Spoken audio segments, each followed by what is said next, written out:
bien, todo tranquilo, negro. Acá, bueno, finalmente media sanción entonces en la reforma judicial, negro. Era algo medio previsto lo del Senado, ¿no? Sí, sí, estaba previsto, los números daban esa posibilidad, Sí. más allá del número más, número menos, Ujú. la aprobación en el Senado con las modificaciones, Exacto. con varias modificaciones, estaba prevista su aprobación. Ahora Ujú. resta ver qué ocurre en diputados, donde la cosa es mucho más pareja, mucho más Sí. peleada, mucho más difícil Ujú. incluso. Sí. Eh, Hay que tener en cuenta nomás lo que dijo el presidente de la Cámara de Diputados en su momento, Sergio Massa, cuando dijo no, tampoco hay tanto apuro, ¿no? Exactamente, sí, Lo sí. cual Hay es una tipo, dijo, sí, señal, es verdad. es toda una señal con respecto al futuro que puede tener este proyecto de reforma, que Exacto. tampoco es la reforma más integral Ujú. que se necesita. Son algunos elementos que tienen que ver con reordenamiento de juzgados, creación de otros, Sí. pero bueno, falta todavía un largo camino por desandar con respecto a la necesidad de la reforma integral de la justicia, ¿no? Ujú. Totalmente, sí. Esto es, básicamente pasa por, como dice la oposición, por quitarle poder a Comodoro Pi, Rodi. Sí, bueno, no, la verdad Ah, que la oposición va diciendo cosas diferentes de acuerdo a ver de qué manera se puede limar este proyecto. Al claro. principio, el principal cuestionamiento que se hizo respecto a la reforma tenía que ver con un supuesto mecanismo de impunidad para la expresidenta, para la actual Exactamente, sí. vicepresidenta de la Nación. Ujú. Se decía que todo eso tenía que ver con beneficiar a Cristina Fernández de Kirchner. Sí, Está claro que en ningún punto de la reforma habla de eso, claro. eh, porque todas las causas, o sea, se legisla para adelante. Ujú. Ninguna causa va a cambiar de mano Claro. de las que ya están en la actuación, con lo cual todo va a quedar igual con respecto a, si vamos a hablar del caso de Cristina Fernández de Kirchner, Sí, sí, sí. con lo cual ese argumento de generar una ley, un proyecto, nada más que para beneficiar a Cristina Fernández de Kirchner fue absurdo. Ujú. Cuando quedó claro que esto es así, que esto no va a ocurrir, se apeló mucho al tema de la censura a los medios, como que Claro. el proyecto apuntaba a cuestionar a los medios, porque hubo un artículo, que creo que finalmente no, artículo no, un inciso, Sí, que lo sacaron, eh, ¿no? Ahora en las modificaciones estas que hicieron. ¿cómo? Que lo sacaron, me parece, en estas modificaciones que se hicieron para Sí, poder en votarlo. realidad nunca lo tenían que haber puesto. Claro, exactamente. Sí, Esa es la era realidad, muy nunca. confuso por otro lado, Eso, además. ¿cómo? Era muy confuso por otro lado, digo, ¿no? Porque lo único Sí, que fue darle... más que confuso era reiterativo, porque ahí Claro, se hablaba de que los jueces sí. la gente del Poder Judicial tenía que denunciar ante el Consejo de la Magistratura Ujú. cualquier presión que recibieran para que pudiera afectar su Ujú. normal desarrollo de investigación. Y hacía mención por ejemplo, presiones de los poderes económicos, y Parrilli se le ocurrió agregar poder mediático. Mm. Y eso fue lo que generó toda esa andanada de Sí, críticas sí. respecto a la posibilidad de que lo que se estaba queriendo era castigar a los medios. Y la Claro, verdad que censurarlos. fue innecesario, porque si uno hace una encuesta por la calle y pregunta, bueno, a ver, nombrame un grupo económico que vos creas que es poderoso, yo te diría que la gran mayoría te va a decir Karim. Claro, sí, sí, Con lo sí. cual ya estaba Mm. implícito que los poderes económicos incluyen a los grupos mediáticos. Ujú. No se trataba de decir, bueno, si hay un periodista, si Rodri Rodríguez o Raúl Coria cuestionan a un juez, tiene que ser denunciado. No se trataba Claro, de eso. Se trataba de la presión que pueden ejercer grupos económicos poderosos. claro. Bueno, Clarín es uno de ellos, por ejemplo, Ujú. Sí. o cualquier otro grupo mediático también lo es. Con lo cual no había necesidad de agregarlo. Claro. Parrilli después dijo, bueno, en realidad yo quise tirar un anzuelo para ver si quien picaba y picaron, pero qué sé yo, personalmente creo que fue innecesario Sí, sí, sí, sí. ese artículo, porque generó un debate y una distracción Exactamente. innecesaria. Sí, sí, Pero que siempre se corre. está buscando cuál es la punta con la que se pueda cuestionar este proyecto. Después otros hablan de la oportunidad, si es necesario, en plena Claro, pandemia, sí. apurar un tema de la reforma. Y la verdad que la pandemia es un desastre que pone el país entre paréntesis, el mundo entre paréntesis, pero eso no implica que no se tenga que seguir actuando y trabajando y legislando. Y tratando de modificar uno de los poderes más criticados por la gente, además, Negro, no hay que decirlo, digo, ¿no? Porque si no parece que la gente se olvida que... Bueno, en realidad cuando uno dice ¿para qué hace falta una reforma? Sí. Tenemos que partir desde ese lugar, Claro, ¿no? Cuando hay una encuestas que se hacen permanentemente sobre el nivel de credibilidad, de prestigio que pueda tener las instituciones. Exacto. El Poder Judicial está en zona de descenso directo, ya lo habíamos dicho alguna vez, por debajo de cualquier otra institución que se te ocurra. Exactamente. El otro día yo charlaba con un juez que se llama Pedro Rodríguez, que es secretario de la red de jueces penales de la provincia de Buenos Aires, él es un juez de Morón, y hablaba de eso y me dice, sí, casi estamos a la altura de los sindicatos. Y yo, no, estamos por debajo de los sindicatos. El Poder Judicial está muy por debajo en su credibilidad de cualquier institución, hasta de la AFA, si se te ocurre, por decir una que siempre fue cuestionada. Digo, si en función de eso tenemos que preguntarnos por qué hay que reformar la justicia, la verdad es que no es necesario, porque no es necesario preguntarlo, porque se sabe perfectamente que hay que reformarla, porque hay cosas que funcionan y funcionan muy mal desde hace muchísimo tiempo. Claro, exactamente. Bueno, yo quiero simplemente recordar que Stornelli sigue siendo fiscal. Claro, una locura. Por ejemplo, ¿no? Sí, totalmente, sí.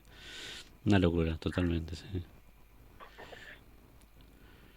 Rodi, de las cosas de esta semana que está avanzando, sin duda de las cosas más fuertes que pasaron en estos días tiene que ver con las declaraciones fuertísimas de Eduardo Duhalde, ¿no? Del expresidente Duhalde, respecto de lo que tiene que ver con la posibilidad o no de que el año que viene se lleve adelante las elecciones de segundo término.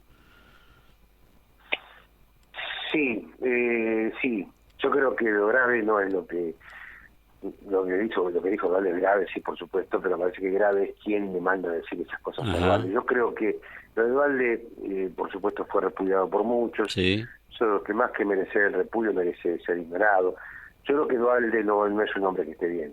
Yo creo que Duhalde no está bien, él tiene problemas. Entonces, primero hay una crítica que yo hago fundamentalmente a la familia, que no lo cuida y que no dice, no, quédate. Cuando él dice, voy a la televisión, alguien que diga, no, papá, no.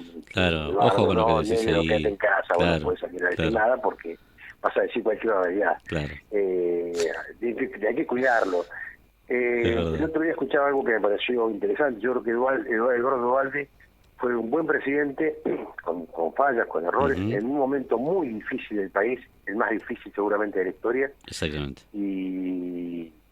Pero fue un buen presidente y es un pésimo expresidente. Claro.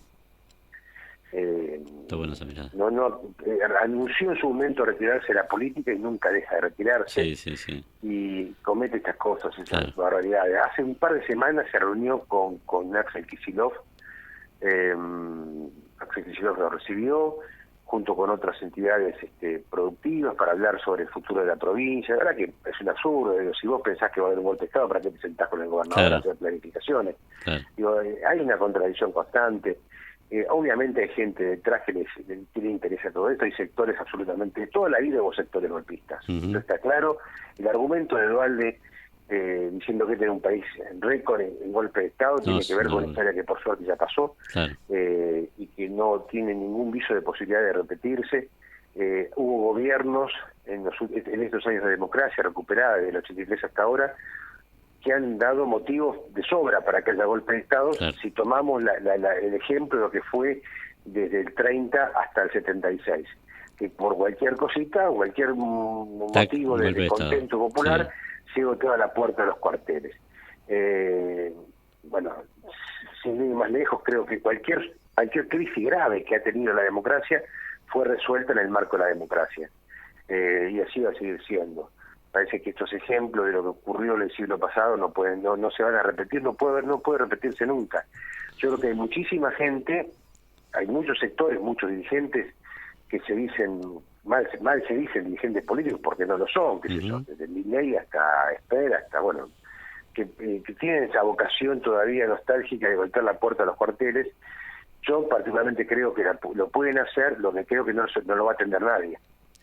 Entonces, claro, porque además no hay un solo dato, o por lo menos incluso lo que yo escuché, el reportaje que le hizo Pablo Dugan o varios periodistas del gato propio Silvestre a Duhalde, y no tiraba un solo dato de dónde pudo haber sacado algo que tenga que ver con algo cercano a la realidad respecto de lo que tiene que ver El con lo que dato, dijo, el ¿no? dato, el dato que él aporta es un Sí, dato histórico. Es decir, Argentina tuvo muchos golpes de Estado sí, y comparados con otros países de América, tiene un récord de golpes de Estado, sí, y eso es verdad, y eso es parte de la historia que terminó en el 76. Eso también es cierto. Digo, si vamos a pegarnos a la historia, ujú, es cierto que Argentina ha sido un país con muchísimos golpes de Estado. También es cierto, para tener también un valor histórico, que la Argentina es el único país, capaz que uno de los pocos países del mundo, que ha resuelto con la justicia es verdad, argentina totalmente. juzgar los delitos de lesa humanidad, Ujú, sin recurrir a ningún tribunal exterior. No es que como otros países tienen claro, que ir a la Haya, buscar sí, sí, sí, tribunales externos. En la Argentina, los propios jueces, eso es un mérito de la Argentina, por eso es importante totalmente. poder rescatar y valorar lo que fue la lucha contra los delitos de lesa humanidad. Ujú, También, si vamos a darle valor a la historia, así como fue un país con innumerables golpes de Estado, también es un país que ha logrado del mundo, sí, resolver y está resolviendo y sigue adelante con juicios de lesa humanidad, más allá de un montón de exactamente, sí, una buena mirada. sectores del Poder Judicial a los que no les interesa en absoluto poder hacerlo, pero lo cierto es que se hizo y se sigue haciendo. Ujú, sí, sí, No hay dato, el dato es, hay una crisis, sí hay una crisis. Hay una crisis económica, sí hay una crisis económica. Esto es un desastre, sí es un desastre. El mundo es un desastre, claro, ¿no? La pandemia ha generado un desastre. En la Argentina afectó y afecta en muchos casos mucho más porque venimos de otro desastre, de otra pandemia, micropandemia, porque no claro, es una cuestión que haya sido exactamente. ocurrido en todo el mundo, ocurrió en Argentina y en algunos países de la región, Ajá, que te tocó un gobierno como el de Macri que fue realmente un desastre. Entonces, sí, obviamente la situación económica, la situación social no es la mejor. Ahora, ujú, a partir de ese dato, de esa situación dramática de muchos sectores, y Dualde lo pega a lo que fue la historia de Argentina, ahí aparece la idea de que puede haber un golpe de Estado. claro, Es una locura, pero, sí, digo, pero acá hay que ver, no por qué lo dijo Dualde, sino quién se lo mandó a decir. ajá, ¿Quién agarró y dijo, che, mandalo a Dualde, que Dualde es capaz de decir cualquier cosa claro, y que lo diga? Me parece que por ahí pasa la cosa, creo que hay que, por supuesto se repudia el solo hecho de pensar en que haya alguien que piense que puede haber un golpe de Estado, pero creo que hay que minimizarlo, que ignorarlo, y hay que pedir a la familia que lo cuide a Dualde y que lo deje en la casa. claro, exactamente, está muy bien, está muy bien. Sí, terrible, realmente muy, muy, muy, muy complejo, exactamente. Rodi, en el día de ayer que se cumplieron 100 años de la radio, Sí. me hubiese encantado tenerte acá para echar un rato. Bueno, vos que sos un hombre de radio también de muchísimos años, fuiste incluso director de una radio, de Radio Más, acá en Hurlingham. Ujú. Escribiste una nota muy interesante en El Ciudadano de Hurlingham respecto de lo que tiene que ver, en este caso con dos radios muy importantes acá en Hurlingham, que tiene que ver, que incluso terminaron dando en el nombre al propio barrio, ¿no? En este caso, por un lado, Belgrano y por otro lado Mitre, dos radios cuyas plantas de transmisión estaban acá instaladas, en una en Villa Tesey y otra en William Morris. Interesante nota la de ayer, Rodi, del Ciudadano, No, muchas gracias. contando un poco Muchas gracias. la Sí, la historia de idea cómo fue. fue rescatar, a partir de los 100 años de la radio, Sí, aprovecho para saludarlos ajá, públicamente a todos los que trabajan en Radio Vuela Cortada en este día. La idea era rescatar dentro del siglo que tiene la radio, el siglo de vigencia que tiene la radio, bueno, qué valor tuvo Hurlingham o qué influencia, o cómo vivió Hurlingham la historia claro, de la radio, y la verdad que la tiene y mucha, y arranco desde esa cosa tan curiosa. Cualquiera puede pensar que Barrio Belgrano se llama Belgrano por Manuel, o que claro, Barrio Mitre se llama Mitre por Bartolomé. claro. Y la verdad que no, fueron barrios que se han creado alrededor de las antenas Ujú, que las radios porteñas habían puesto acá en Hurlingham, que de hecho mira, la siguen teniendo, más allá de que Radio Mitre la mudó, sí, se fue de lo que fue el Barrio Mitre, se fue más cerca del Camino Buen Aire, sí, pero sigue teniendo la antena en el distrito de Hurlingham, y Radio Belgrano la sigue teniendo en el mismo lugar que la tuvo siempre. eso era Pedro Díaz. De hecho ahora está CNN ahí, ¿no? Claro, exactamente, sí.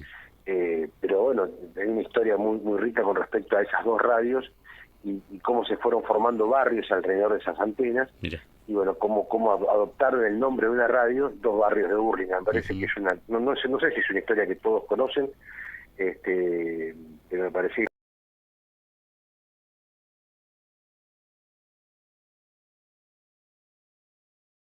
nota que tienen que ver con muchos hechos que ocurrieron en la antena de Radio Belgrano. Algunas cosas la hemos publicado, alguna vez ha hecho una nota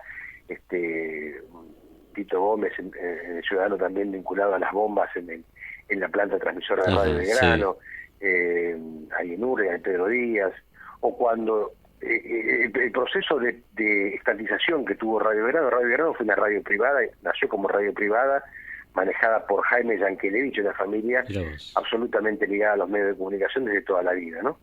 Y Yankelevich tenía Radio Belgrano, y en pleno gobierno de Perón, el primer gobierno de Perón, cuando Perón estaba haciendo un discurso de despedida a Evita, que se iba a Europa, una interrupción del discurso en Radio Belgrano. Mientras hablaba Perón, se escucha la voz de alguien que dice: callate, mentiroso, insulta a Perón, se mete en la transmisión. Claro. Sí, bueno, imagínate, Perón y sobre todo Evita, la calentura que le generó esa interferencia, hace una investigación y detectan que la interferencia fue hecha en Hurlingham, en un poste de alguien que no sé cómo hizo para interferir la comunicación, pero que había sido en Hurlingham la cosa, cerca de la planta transmisora. Entonces, eso que la calentura del peronismo, lo llamaron a Yankelevich, se terminó, la radio se estatiza. Mirá qué historia. Y estatizaron la radio. Después la relación con el rusito, como le decían, fue muy amable, a tal punto que le permitieron a Yankelevich ser el artífice de la televisión argentina, porque el peronismo pone en funcionamiento la televisión argentina con el viejo Canal 7, como se dice habitualmente, de la mano de Yankelevich. O sea que después hubo un favor a Yankelevich muy importante, que fue permitirle ser el factotum de la televisión en la Argentina. Pero el hecho concreto de la estatización de Radio Belgrano nace desde una interferencia que se hace en un poste de la calle Pedro Díaz. Radio Belgrano que supo tener de dueño. ¿Cómo? Radio Belgrano que supo tener de dueño a Alejandro Romay, nada más ni nada menos, ¿no? Después fue Alejandro Romay, sí, cuando Canal 9 se hace cargo de esa radio. Pasó por varias manos esa Radio Belgrano, finalmente volvió a ser del Estado en su momento. Radio Belgrano también tuvo un protagonismo importante en la democracia a partir del 83, fue una radio emblemática de ideas progresistas, con una grilla muy importante de periodistas, Eduardo Aliberti, con el programa Ciudadanas, que fue el primer programa, digamos, de trascendencia que hecho por mujeres. Bueno, Eduardo Horvath, la lista es interminable, ¿no? Y después vuelve a quedar en manos privadas, hasta la actualidad, que está a cargo de nada más ni nada menos que la CNN. Claro, exactamente. ¿Y la historia de Mitre, negro? ¿De Radio Mitre? ¿Cómo llega? Mitre lo mismo, Mitre comienza a funcionar en Capital. Los propietarios eran los dueños del diario de la Nación. Por eso la denominación de Radio Mitre. Después pasó también a manos estatales, también fue estatizada por el gobierno de Perón. Estamos hablando de la década del 50, del siglo pasado. Y después volvió a estar en manos privadas y volvió a estar en manos estatales, hasta que finalmente, cuando se privatizan los medios, quedó a cargo de Julio Moyano, que fue un empresario importante de los medios, hasta que terminó en manos de Clarín, que es el actual dueño, ¿no? Esto es una apretada síntesis de la historia de Radio Mitre, que es muy grande. También ha sido muy influyente. Cuando radios, de hecho Mitre lo sigue siendo, son radios emblemáticas, ¿no? Sí, totalmente, esto para tomar un poco de la historia, de la historia de la radio, de grandes medios, cómo influyeron en Hurlingham. Exactamente. Más allá de que Hurlingham tenga su propia historia y muy rica de radios propias, a lo largo de 30 años, o más de 30 años, ¿no? ¿Cuántas radios hubo en Hurlingham, Negrito? No se sabe, ¿no? ¿Cuánta cantidad de radios habrá habido en Hurlingham durante la historia de las radios? Yo hice la verdad que no las conté, hice el raconto de las radios que yo conocí, que ya algunas ya no están más, pero más de una decena, ¿no? O más, porque arrancó Triac, que fue la primera radio que tuvo Hurlingham. La primera radio que tuvo Hurlingham es una radio, y hoy por hoy la radio alternativa y la radio local más antigua del país, que no es un dato menor tampoco. Haber sido pionero de la comunicación de las FM en su momento, de la mano de Mario Ferrarese, que hoy sigue transmitiendo, lo hace desde Córdoba, en Tras la Sierra hace más de 20 años, pero bueno, la radio nace en Hurlingham, y es una radio hoy la más antigua del país. Mira. No, fíjate, la radio funcionaba en una casita que está sobre Isabel la Católica. Sí, Isabel la frente a la Católica, plaza. que ha quedado, esa zona ha quedado despojada porque hay una plaza de estacionamiento muy grande, Totalmente, sí. ahí al lado del cine. Viniendo más cerca para Roca, hay una casita muy chiquitita que es donde empezó a funcionar la FM Trial, Ajá. que Diego Arnedo le había calificado esa casita como la casita Bafle, porque es una especie de parlante. Digo, es un lugar histórico. Seguramente eso va a terminar destruido en cualquier momento porque se va a extender Obvio. proyectos inmobiliarios en esa zona. Lamentablemente, la verdad que debería tener un valor histórico ese lugar, Ujú. ser rescatado como patrimonio histórico de Hurlingham, patrimonio Claro. cultural al menos, porque allí nació la primera radio de Hurlingham, Ujú. pero aparte es una de las radios más antiguas del país. Mira. A nivel de FM estoy hablando, ¿no? Sí, FM sí, sí. locales. Con lo cual me parecería que merecería ser rescatado, respetado ese lugar, pero bueno, hay intereses que seguramente valen más que esto que Obviamente, estoy diciendo, sí, sí, totalmente. y Desgraciadamente. no van, lo van a tirar abajo, pero Sí, bueno, sí, claro. ahí nació la radio. Después, una radio cooperativa en Asunción que fue muy importante, muy interesante el proyecto, después que se diluyó rápidamente, Ujú. después lo que fue Radio Ciudad T6, que fue impulsada en su momento por el propietario de Molería Rimoldi, con Ascheri como primer director, después tuvo Vinaboa, tuvo los hermanos Moreno, que ya la historia la conocemos, Totalmente, sí. lo que fue después Radio Ciudad de Morris, Radio Más, bueno, después por supuesto la autonomía municipal de Hurlingham en el 94, 95 también hizo que explotaran los medios de comunicación y nacieron varias radios en forma casi paralela en Hurlingham. Center, Mi País, Radio Más, bueno, después siguieron, estuvo FM Corazón, que era una radio que funcionaba en la iglesia, nada más, funcionaba en el campanario de la iglesia, pero no era una radio que pasaba misa, una radio con propuestas periodísticas interesantes. Sí, totalmente, sí. Después se sumaron otras radios, bueno, FM Blog fue una de las más recientes, que estuvo en aire creo que hasta el 2016, Classic, y después todo esto que tiene que ver con una nueva metodología, con un nuevo formato, con una nueva plataforma que tiene que ver con Internet. Claro, nosotros. Que teóricamente era la herramienta que iba a terminar con las radios y yo creo que las termina potenciando. Claro. Aquellas que quedan en radio, de radio digamos por aire, por antena, necesitan tener también su soporte a través de la web. Obviamente. Y de otras radios directamente, como La Cortada, que se transmiten exclusivamente por la web. Exactamente. También es el modo de que las radios sigan vivas y van a seguir vivas de ese modo también, ¿no? Sí. Así lo va a hacer seguramente en su momento, no sé, esta radio UNAUR, que también está proyectando crecer este año, un año muy particular, donde, bueno, todo lo que proyectamos en diciembre, enero, se terminó derrumbando. ¿Ya está al aire esa radio, Nero? ¿Cómo? ¿Ya está al aire esa radio, la de la UNAUR? La radio UNAUR lo que tiene son podcast que sube. Mira. O sea, lo que hace son algunos programas, no tiene una programación tradicional. Sí. Porque, bueno, no se pudo hacer, porque la idea era hacerlo este año y no se pudo hacer. Claro. Pero está. Es más, hay un programa al aire a través de Zoom y de Spotify, que es el Urbano, un programa que hace Pedro Saborido, mira. Muy interesante, y después un montón de propuestas que hace la universidad. Pero digo, la radio sigue vigente, afortunadamente, Raúl. Nosotros los que hemos estado en radio toda la vida, como vos, somos enamorados de la radio y uno quiere que esas cosas no terminen nunca. La verdad que ese placer, ese deseo, se nos va a cumplir. La radio no se va a terminar nunca. No se va a terminar nunca. Esperemos que sí. Es casi como una... no una expresión de deseo, es la absoluta confianza de que es un medio que permanece porque no hay forma ni plataforma que lo venza. Claro. Porque es irreemplazable. Es más, uno a veces recuerda, y esto ha pasado en estos días, ayer, sobre todo se recordó el día de la radio, uno se acuerda de programas, de situaciones personales en función de su programa, porque la radio está al lado tuyo acompañándote de otras cosas que puedes hacer. La televisión te obliga a una atención del 100%, vos tenés que mirar la televisión, tenés que sentarte a mirar televisión.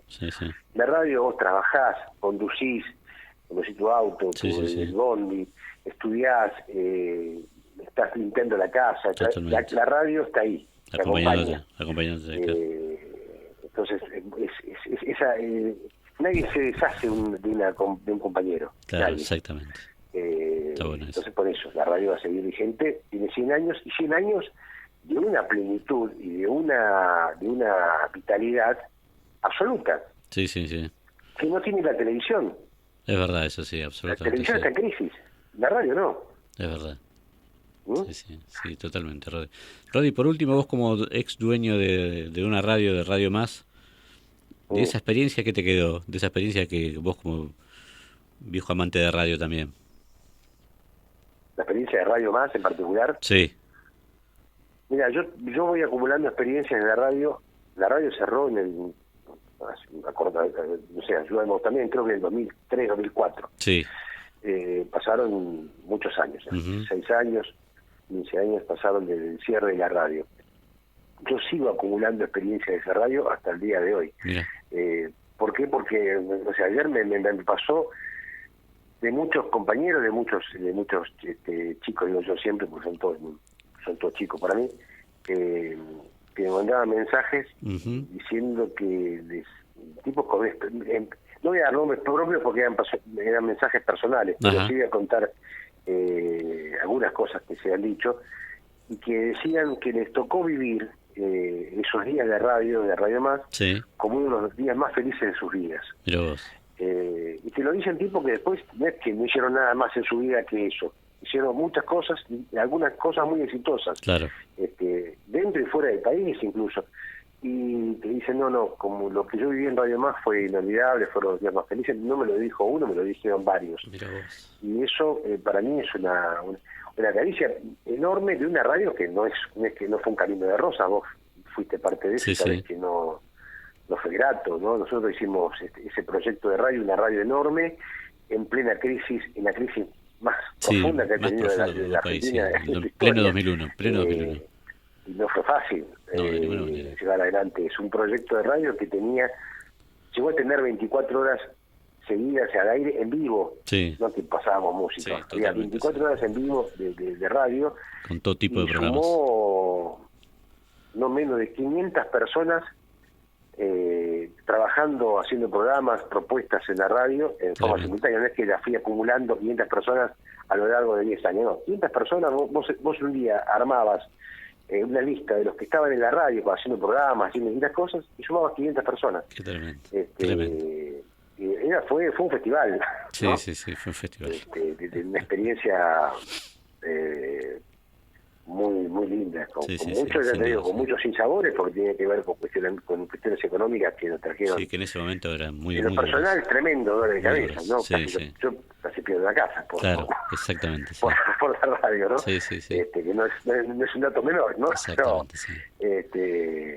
No es que casi pierdo la casa, casi pierdo mi casa, ¿no? Claro, Que tenía sí, la casa dando vuelta, totalmente, que no, mi casa casi la pierdo por Sí, sí, por bancar la radio. por bancar la radio, exacto.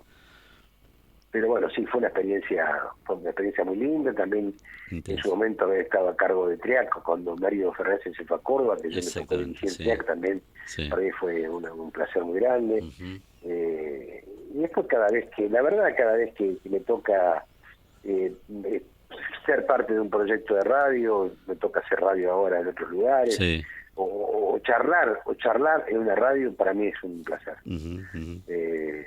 Y por eso te digo que si hay quienes desean que la radio no termine nunca, que se queden tranquilos, que ese deseo se va a cumplir. La tenemos para largo. Bueno, buenísimo, excelente. Muy bueno, muy buen recuerdo, Rodi. Excelente.